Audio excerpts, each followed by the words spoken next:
चिराग पासवान जैसे लोग को भी अपना पद से त्याग पत्र दे देना चाहिए। क्या चिराग पासवान है कहाँ? वहां के लोग रिक्शा चला रहे हैं, वहां के लोग माटी टाटी में रह रहे हैं, अभी भी निकालते हैं। चिराग पासवान जैसे स्वार्थी नेता, ये चिराग पासवान जैसे लोग और ऐसा छोट भैया नेता लोग सब हवा में उड़ जाएंगे। बेचने के फरार में लगे हुए हैं चिराग पासवान। कौन सी सरकार चल, क्या कर रहे हैं चिराग पासवान जी? भारतीय जनता पार्टी का हमेशा वो बिहार जब भी आते हैं तो चुनावी मोड में आते हैं।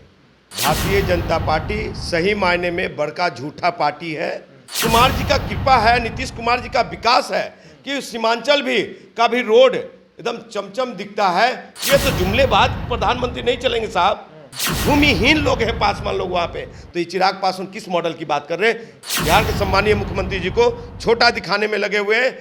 24 का प्रधानमंत्री बिहार के सम्मानीय मुख्यमंत्री नीतीश कुमार जी होंगे, क्योंकि जब क्षेत्र की जनता जब भूखा मरे, क्षेत्र का जनता खुशहाल न रहे, वैसे सांसद की कोई जरूरत नहीं है। लोकसभा का चुनाव बेशक दूर हो, लेकिन बिहार समेत देश भर में चुनावी बिगुल जो है वो भारतीय जनता पार्टी की तरफ से फूंक दिया गया है। अमित शाह का बिहार दौरा, सीमांचल के क्षेत्रों में जाकर लगातार जो है अमित शाह ने एक के बाद एक कई प्रहार जो है वर्तमान बिहार की जो मौजूदा महागठबंधन सरकार है उस पर किया। आपने सब कुछ देखा, लेकिन तमाम चीज़ों को लेकर तमाम जो राजनीतिक दल है उसमें सरगर्मियां तेज हो गई है तैयारियों को लेकर। मेरे बगल में बैठे हैं युवा बिहार सेना के राष्ट्रीय अध्यक्ष हैं इंजीनियर राजकुमार पासवान जी।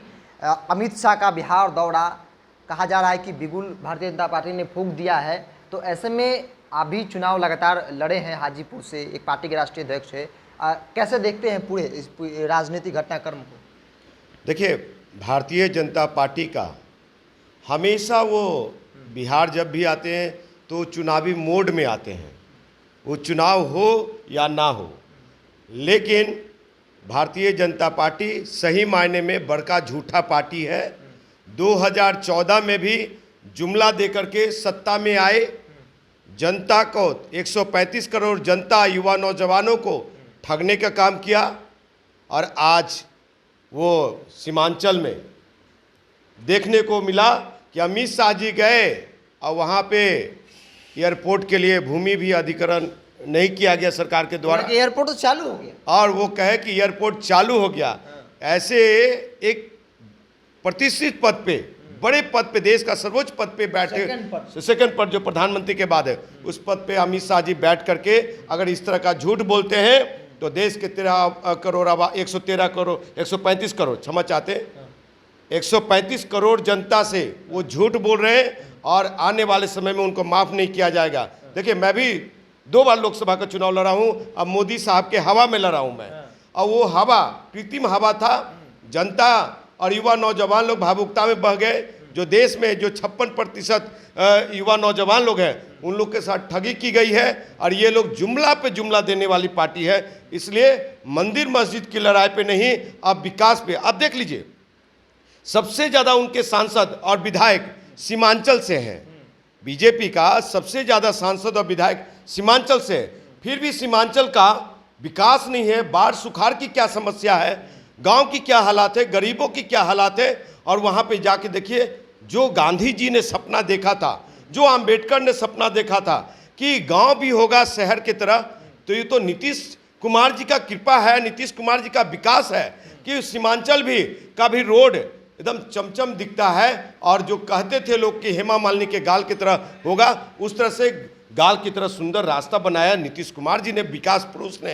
ये तो जुमलेबाज प्रधानमंत्री नहीं चलेंगे साहब, नहीं, एकदम नहीं चलेंगे। 24 में बदलाव आपको दिख रहा है कि हो पाएगा बदलाव?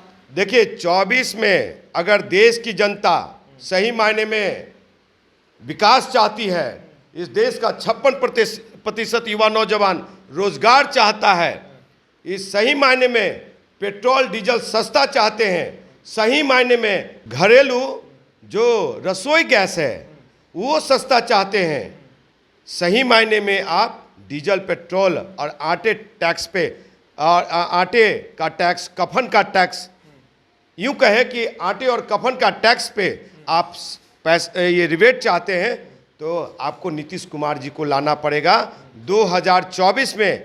ये बड़का झूठा पार्टी को, और देश के सम्मानीय प्रधानमंत्री नरेंद्र दामोदर मोदी साहब को कुर्सी से उतार करके फेंकना पड़ेगा, और नहीं तो इस देश का 56% जो युवा नौजवान हैं, देश का जो 56% युवा नौजवान है, फिर अगर सरकार नहीं बदले तो उन युवा नौजवानों को हाथ में चूड़ी पहन लेना चाहिए। चूड़ी पहन लेना चाहिए। दूसरी सवाल है कि क्या लगता है, एक पार्टी चिराग पासवान है, उनके खिलाफ आप लगातार लड़े, पशुपति पारस के खिलाफ लड़े, रामविलास पासवान जैसे शख्सियत के खिलाफ लड़े, वो किस तरफ जाएंगे? चूंकि भारतीय जनता पार्टी भी बहुत ज़्यादा भाव उनको दे नहीं रही है, तो नीतीश कुमार का दरवाजा तो पहले से बंद है, भारतीय जनता पार्टी बंद है, तो वो अब कहाँ जाएंगे? देखिए, बिहार के अनुसूचित जाति जनजाति को, बिहार के पासवानों को सबसे पहले उनके पिताजी ने बेचा, डगरे में बैगन की तरह लिया, कभी कांग्रेस के हाथ में बेचा, कभी आरजेडी के हाथ में बेचा, कभी जदयू के हाथ में बेचा, कभी भाजपा को बेचा, और अब फिर से 50 साल बेचने के फरार में लगे हुए हैं चिराग पासवान। और संघ भाजपा, जो कि अनुसूचित जाति जनजाति का विचारधारा, ये बड़का झूठा पार्टी बीजेपी से कहीं नहीं मिलता है, और क्या कहते हैं वहाँ पे जाकर के, और क्या कहते हैं संघ भाजपा के गोद में बैठना चाह रहे हैं, और उस संघ के गोद में जाकर के भाजपा के गोद में मंत्री पद लेना चाहते हैं, जहाँ पे जरा भी बाबा साहब के अनुयायियों को मान सम्मान नहीं है। हम यही कहना चाहते हैं कि क्या कहते हैं चिराग पासवान जैसे स्वार्थी नेता, और बिहार में जो है कि विकास किया ही नहीं। हाजीपुर को, कल मैं हाजीपुर में था, वहाँ की जनता की समस्या सुना था। आज आज़ाद भारत के 75 साल हो गए, और अभी भी सर मैं बता रहा हूँ कि घर से निकलने के लिए रास्ता नहीं है। जहाँ भी अनुसूचित जाति जनजाति का घर है, वहाँ तक रोड अभी तक कच्ची है, मिट्टी का है।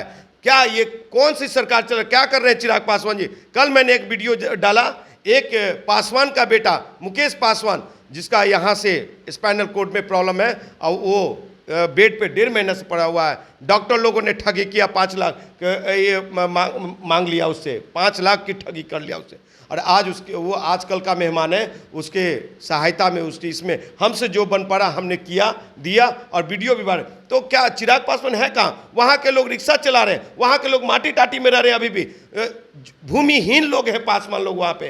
तो ये चिराग पासवान किस मॉडल की बात कर रहे हैं? ये सिर्फ संघ भाजपा के इशारे पे बिहार के सम्मानीय मुख्यमंत्री जी को, बिहार के सम्मानीय मुख्यमंत्री जी को छोटा दिखाने में लगे हुए हैं, ये अपने निहित स्वार्थ में। और ये आपको बता दें कि इनके कहने से कुछ नहीं होगा।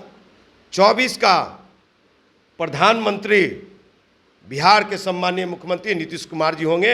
ये चिराग पासवान जैसे लोग और ऐसा छोट भैया नेता लोग सब हवा में उड़ जाएंगे। एक अंतिम सवाल है राजकुमार पासवान जी, जिस हाजीपुर की बात कर रहे हैं, उस हाजीपुर से एक लंबा कार्यकाल रामविलास पासवान उनकी पार्टी के रहे, उनके भाई के रहे, अब चिराग पासवान ही वहाँ जाएंगे, तो वहाँ अगर किसी गांव में अगर सड़क नहीं है, कोई अगर पासवान समाज अगर किसी तरह से अपना जीवन यापन करता है, उसके पास रोजी रोटी के लिए कुछ नहीं है, तो उसके लिए जिम्मेवार कौन है? नीतीश कुमार है या वाकई में रामविलास पासवान और उनकी पार्टी है? देखिए, नीतीश कुमार जी की सारे योजनाएं हर एक घर तक जा रही है, लेकिन वहाँ पे जिला में बैठा हुआ कलेक्टर मॉनिटर वो क्यों नहीं मॉनिटरिंग कर रहे हैं? प्रखंड पंचायत जो विकास पदाधिकारी हैं, बीडीओ सीओ हैं, वो क्या कर रहे हैं? क्या उनकी जवाबदेही फिक्स नहीं होती है? वैसे पे सीबीआई जांच होनी चाहिए, वैसे पदाधिकारियों को भी जेल भेजा जाना चाहिए। भारत के संविधान में ये प्रोविजन है। और नेतृत्व अगर मॉनिटरिंग नहीं कर रहा है तो चिराग पासवान जैसे लोग को भी अपना पद से त्यागपत्र दे देना चाहिए, क्योंकि जब क्षेत्र की जनता जब भूखा मरे, क्षेत्र का जनता खुशहाल न रहे, वैसे सांसद की कोई जरूरत नहीं है। मैं अभी कुछ भी नहीं हूँ, न मंत्री हूँ, न विधायक हूँ, न सांसद हूँ। एक हाजीपुर वैशाली जिला का जो 32,000 वोट मिला और 3rd पोजीशन 19 में मिला, उस ताकत के बल पे मैं पटना मेट्रो रेल को हाजीपुर से जुड़वाने का काम किया। कल मैंने अपने सभा में एक बेटी को गोद लिया, उसको 2024 में उसका ग्रेजुएशन कंप्लीट होगा। उस बेटी को मैं IAS IPS बनाने के लिए, उसको IAS IPS बनाने के लिए, BDO CO बनाने के लिए उसको दिल्ली में रख के मुखर्जी नगर में, और मैं अपने खर्चे पे जब सांसद हूँगा तो अपने खर्चे पे उस बेटी को पढ़ाई करवाएंगे। तो मैं गोद लिया हूँ, ये लोग सब झूठा गांव का गोद लिया। कोयटो जापान नहीं बना पाए। माननीय प्रधानमंत्री नरेंद्र मोदी जी का ड्रीम प्रोजेक्ट कोयटो जापान, हर एक गांव को गोद लो, कोयटो जापान बनाएंगे, कुछ नहीं बन पाया साहब। तो आपको बता दूं कि ऐसे नेता लोग जिम्मेवार हैं। जब उनके समाज, उनका क्षेत्र का लोग अगर क्षेत्र विकास नहीं करता तो ऐसे सांसद, मंत्री, विधायक वो जिम्मेवार हैं। नीतीश कुमार जी जिम्मेवार नहीं है। चलिए, इंजीनियर राजकुमार पासवान से बातचीत हो रही थी 24 को लेकर। साफ साफ इनका मानना है कि 24 में अगर बदलाव करना है तो सबसे पहले युवाओं को जो है अपना जो दिल दिमाग है, जो कचरा भरा हुआ, उसको सबसे पहले साफ करना होगा। क्योंकि मौजूदा हालात में देश में कई मुद्दे हैं, ज्वलंत मुद्दे हैं, चाहे बेरोजगारी हो, महंगाई हो, जिस प्रकार से डीजल, पेट्रोल और गैस सिलेंडर के दाम बढ़े, तमाम मुद्दों को लेकर नीतीश कुमार आगे बढ़ रहे हैं, विपक्ष को एकजुट करने में लगे हुए हैं। इस बीच एक समर्थन जो है, एक पासवान, चूंकि चिराग पासवान तो विरोध कर रहे हैं, लेकिन एक पासवान जो युवा बिहार सेना के राष्ट्रीय अध्यक्ष भी हैं, इंजीनियर राजकुमार पासवान नाम है, इन्होंने साफ साफ शब्द में कहा है कि किसी भी हाल में मोदी जो है वो 24 में नहीं आएंगे, उनका विदाई तय है और नीतीश कुमार के स्वागत के लिए पूरा देश जो है वो खड़ा है। इसको हम इतना ही देखते रहिए नेट ऑफ। नमस्कार।